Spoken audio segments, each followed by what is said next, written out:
Hello guys, तो start करते हैं आज की हमारी स्टोरी जो कि 1967 से स्टार्ट होती है। स्टार्टिंग में हमें एक घर दिखाया जाता है जो लॉस एंजलिस से आई हुई एलिस अपनी दो बेटियों के साथ रहती थी। उसके हस्बैंड की हाल ही में डेथ हो चुकी थी। एलिस अपना घर चलाने के लिए स्पिरिट मीडियम होने का नाटक करती है। वो लोगों को बताती है कि उनके रिलेटिव से उनकी बात करवा सकती है। ये सब उसका नाटक होता है। उसकी दोनों बेटियां भी उसका साथ देती है जिनका नाम डोरिस और पोलिनिया होता है। एक दिन पोलिनिया अपनी फ्रेंड की पार्टी में जाती है और जहाँ पर उसके दोस्त कुछ गेम खेलना चाहते थे, इसलिए वो सब डिसाइड करते हैं ओइजा बोर्ड के साथ खेलने के लिए। इस गेम को खेलने के लिए 3 रूल्स थे। पहला, इस गेम को कोई अकेला नहीं खेल सकता। सेकंड, इस गेम को कोई ग्रेवयार्ड में नहीं खेलना चाहिए। और लास्ट वाला, गेम खत्म होने के बाद हमेशा गुड बाय बोलना है।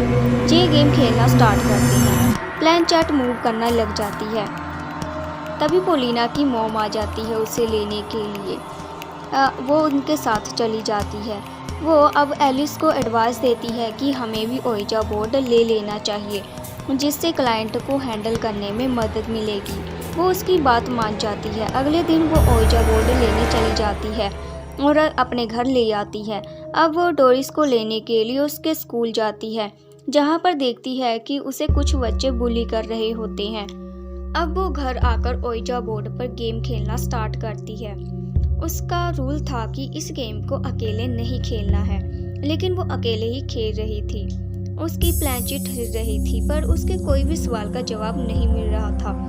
लेकिन हम देखते हैं कि डोरिस पोजेस हो जाती है। वो एलिस के हर एक सवालों का जवाब दे रही थी। एलिस उसका नाम पूछती है तो वो अपना नाम मार्कस बताता है। अब एलिस गेम खेलना बंद कर देती है, लेकिन वो फिर से रूल तोड़ देती है। रूल था लास्ट में गुड बाय बोलना। अब डोरिस उस ओइजा बोर्ड के पास आ जाती है। उसे पता था कि ये बोर्ड अपने प्यारे से बात करवा सकती है, इसलिए वो अपने डैड से बात करना चाहती थी। वो प्लेनचेट पर अपना हाथ रखकर सवाल करने लगती है और प्लेनचेट भी हिलने लगती है। अब डोरिस और एलिस स्कूल जाते हैं। मिस्टर डॉन स्कूल के हेड थे।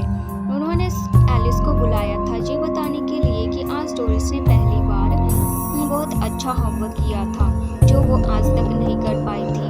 अब वो घर आ जाते हैं तो उन्हें पता चलता है कि टैक्सेस ना देने की वजह से उनका घर सील होने वाला है। एलिस और पोलिनिया बहुत परेशान थे। डोरिस अभी भी ओइजा बोर्ड से अपने डैड से बात कर रही थी। उसके डैड उसे एक कमरे के बारे में बताते हैं जो कि बेसमेंट में था, जिसकी कबर्ड में कुछ पैसे रखे हुए थे। वो ये बात एलिस को बताती है तो एलिस चेक करती है तो ये बात उसकी सच निकलती है। उसने अपने डैड से कनेक्शन बना लिया था। अब तीनों डैड से बात करना चाहते थे, इसलिए वो आकर एलिस ओइजा बोर्ड से स्पिरिट से उसका नाम पूछती है और एक सवाल पूछती है जो उसके और हस्बैंड को भी पता था। तो वो स्पिरिट से जवाब दे देती है, जिससे उन्हें यकीन हो जाता है कि डोरिस उसके पिता ही हैं। डोरिस बताती हैं कि उसे स्पिरिट दिखाई भी देती है।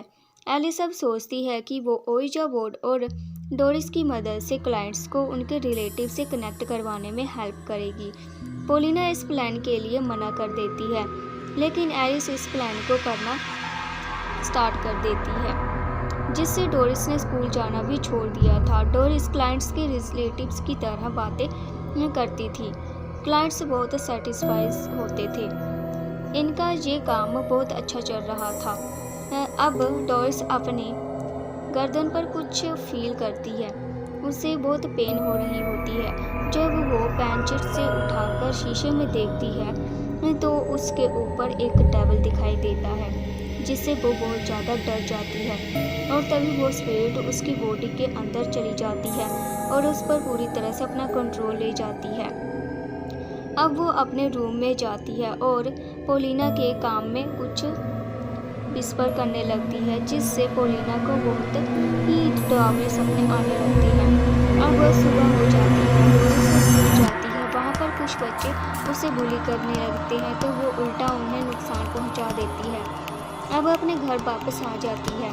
घर पर पोलिना का एक फ्रेंड आता है जो डोरिस से बातें करने लगता है। डोरिस की बातें उसे बहुत अजीब लगती है। वो बहुत डरावनी आवाज़ें करने लगती है। वो डर जाता है। पोलिना अपने रूम में जाती है जहाँ उसे उसकी डॉल मिलती है, पर उसकी डॉल के लिप्स स्टिच किए हुए थे, जिसे देखकर उसे बहुत गुस्सा आता है। उसे लगता है ये उसकी छोटी बहन ने किया होगा, लेकिन डोरिस मना करती है और कहती है कि ये उसने नहीं किया। ये सुनकर पोलिना भी डर जाती है और एलिस से कहती है डोरिस पागल हो रही है। पोलिना को रात में कुछ नोट्स मिलते हैं जो डोरिस ने पोलिश लैंग्वेज में लिखे थे। घर में किसी को भी पोलिश नहीं आती थी, इसलिए वो ये नोट्स लेकर फादर टॉम के पास जाती है और इन नोट्स को ट्रांसलेट करवाने के लिए कहती है। शाम को वो खुद उन नोट्स को लेकर उसके घर आ जाती है। वो एलिस से कहते हैं कि उन्हें एक ओइजा बोर्ड सेशन चाहिए, क्योंकि वो अपनी वाइफ से बात करना चाहते थे। अपनी वाइफ से बात करने के लिए वो कुछ सवाल पूछते हैं।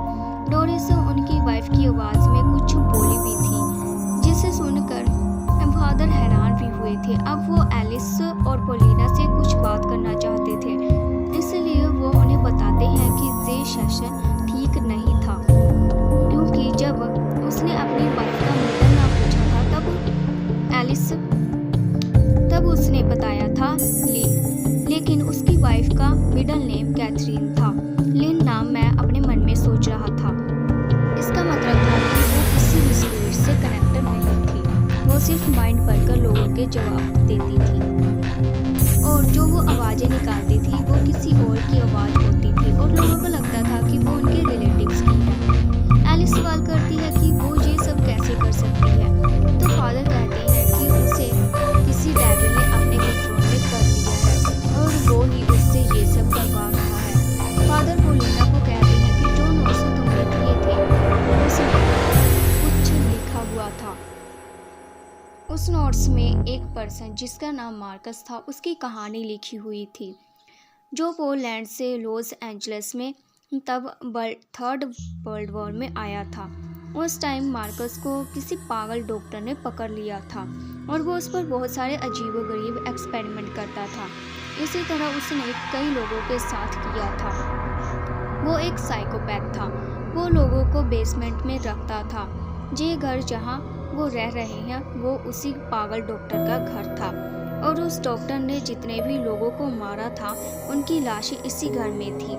इसका मतलब था कि ओइजा बोर्ड का तीसरा रूल भी, जो कि ग्रेवयार्ड में गेम नहीं खेलना था, वो भी टूट चुका था।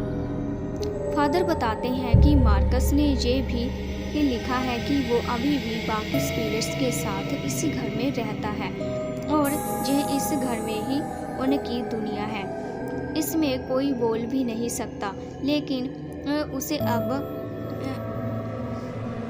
आवाज़ मिल गई है डोरिस के रूप में।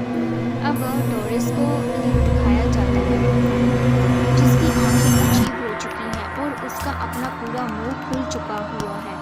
जब दरवाजे पर नॉक होता है तो वो नॉर्मल हो जाती है।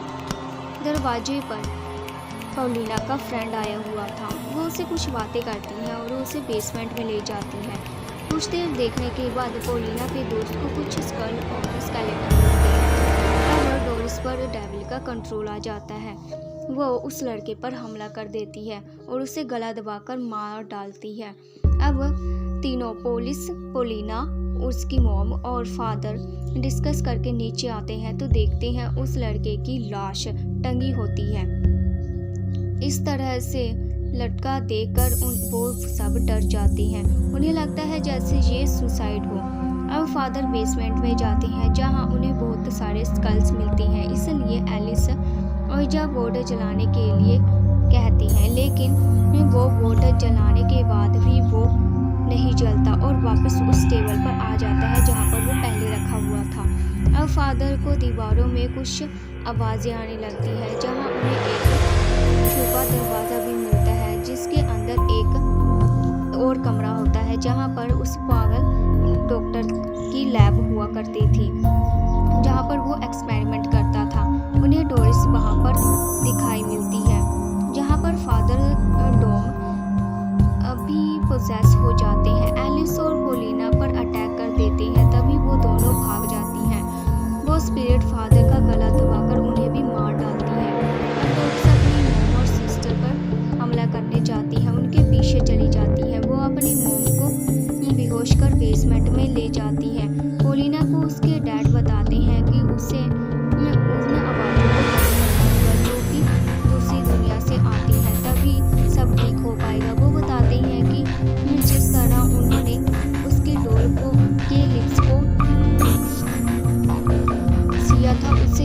उसे डोरिस की लिप्स को भी सीना होगा। पोलिना सब समझ जाती है। वो अपनी मॉम को बचाने के लिए बेसमेंट में जाती है। डोरिस एलिस पर हमला कर उसे मारने ही वाली थी कि तभी पोलिना उस पर हमला करके वो उसके होठ सीने लग जाती है, जिससे डोरिस की मौत हो जाती है और उसकी आत्मा उसके डैड से जा मिलती है, जिससे वो बहुत खुश हो जाती है। अब पोलिना को स्पिरिट से पोजेस हो जाती है, जिससे वो अपनी मॉम को मार डालती है। तब वो होश में आती है और जिससे उसे पता चलता है कि उसने अपनी ही मॉम को मार डाला है। अब हम देखते हैं पोलिना को। अब कई साल बाद पोलिना, जो कि मेंटल हॉस्पिटल में होती है, जिस पर उसकी मॉम और बहन को मारने का इल्जाम लगा हुआ था। पुलिस को डोरिस की लाश नहीं मिलती और पोलिना ने भी कुछ नहीं बताया था। अब पोलिना रूम में जाती है और वो अपने खून से ओइजा बोर्ड बनाकर डोरिस की स्पिरिट को बुलाती है, जिससे उसकी बहन की आत्मा आ जाती है। तो गाइज, आज ये थी आज की स्टोरी। सो अगर आपको अच्छी लगी तो please like, subscribe and share. Thank you.